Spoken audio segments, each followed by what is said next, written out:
Hello YouTube. Guess what? Nokia 3310 is back. তো এইবার Nokia যে ধরনের ফিচারগুলো সংযোজন করেছে তার মধ্যে হচ্ছে যে এটাতে ব্যবহার করা হয়েছে 2.4 ইঞ্চিসের ডিসপ্লে, যার রেজলিউশন হচ্ছে 214 to 320 পিক্সেলস। কার স্লট দেওয়া হয়েছে, যেটি আপনি এক্সপান্ডেবল করতে পারবেন 32 GB পর্যন্ত। ফোন বুক ক্যাপেবল হচ্ছে 2000 এন্ট্রিস পর্যন্ত। Internal memory only 16 MB। এটিতে প্রাইমারি ক্যামেরা হিসেবে ব্যবহার করা হয়েছে 2 মেগাপিক্সেলের ক্যামেরা, সাথে একটি এলইডি ফ্ল্যাশও রয়েছে। তবে এই সেটটির বেস্ট পার্ট হচ্ছে এটার ব্যাটারি।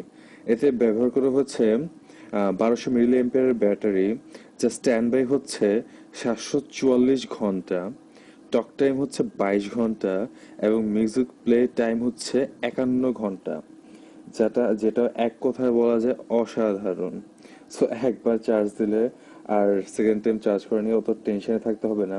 এখনকার স্মার্টফোনগুলোতে আমরা যে ধরনের প্রবলেমে সবসময় ভুগে থাকি, চার্জিংয়ের প্রবলেম, আর নোকিয়ার কল কোয়ালিটি সবসময় অসাধারণ ছিল। সো আশা করতেছি এবারও এর ব্যতিক্রম হবে না। সো এতটুকুই। চ্যানেলটির সাথেই থাকবেন, সাবস্ক্রাইব করবেন, এবং আমি নতুন নতুন অনেক কন্টেন্ট নিয়ে আসার চেষ্টা করছি। সো ধন্যবাদ।